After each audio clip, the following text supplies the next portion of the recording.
Oh yeah, finally.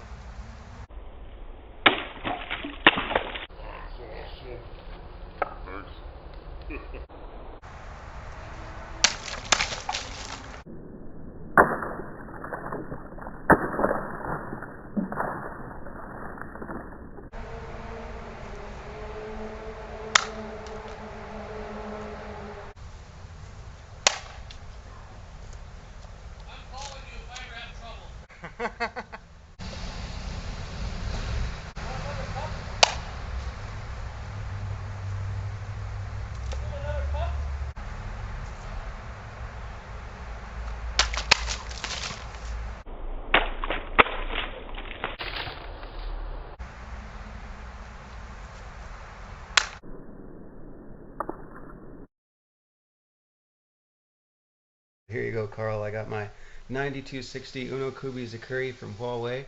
I really like it. I've done some modifications to it, which I want to tell you guys about, and give you a show of the sword, saya, etc. Maybe throw some cuts in there if I have some footage. Here, the saya you can see on top.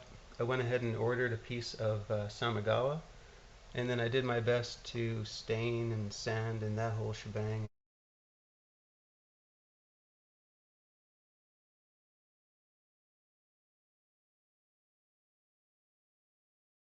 I replaced the Sigeo here with the Japanese cotton one I got on eBay. It actually shipped out of Hungary, but it came in the little Japanese lettering on the wrap, and I don't know, it's nice. So I rubbed it with microcrystalline wax, which kind of darkened it, and did the same with the Ito here. Also, I took some thinned out paint and painted the Ito and into the Samagawa panel there.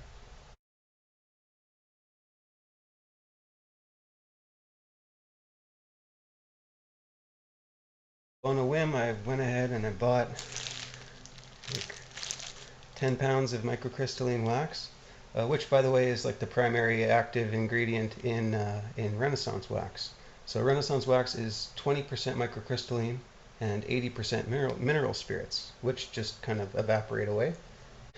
Long story short, I mix it with mineral oil rather than mineral spirits, and I use that to coat the swords, etc. Some other details about the sword here: I drilled some holes in the tsuba, kind of changed the balance a little bit.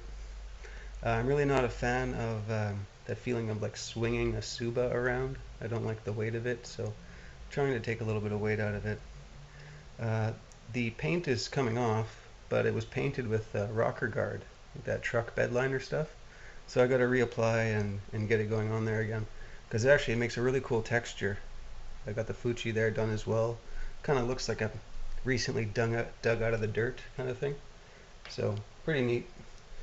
Unokubi zukuri shape, as always, is one of my favorites. This is the first full-size unokubi I've had. I had a wakizashi before. And then here, so I was watching some of these Agura Steve videos, and the guy's got Katana machete going on. And so I got interested, and I started looking at the Cold Steel lineup. And the same blade stock, it turns out, the 2.8 millimeter that they use for the Katana machete, they also use for the cutlass machete. So I kind of like these. When I got them, I took an angle grinder and I cut off this D-guard on both of them. And interesting thing inside, it's actually really hard metal, and it connects the entire thing. It's all one piece. So I thought that was actually pretty cool. But they needed to come off. They were like really in the way of my index finger. And so I got these because I figured it's a cheap entry level thing into dual swords, right? So you can see this one's a little bit further along. I've got two-tone tactical cord and paracord. Here you can see how shitty the factory edge is. It's just like a secondary bevel. And then here's the one I've been working on. Let's see how much more we've got happening there. And I'm hoping that these will make really nice little cutters, because the 2.8 millimeter blade stock, it might really sail through things. Thanks for watching, and hope you got a kick out of seeing the sword.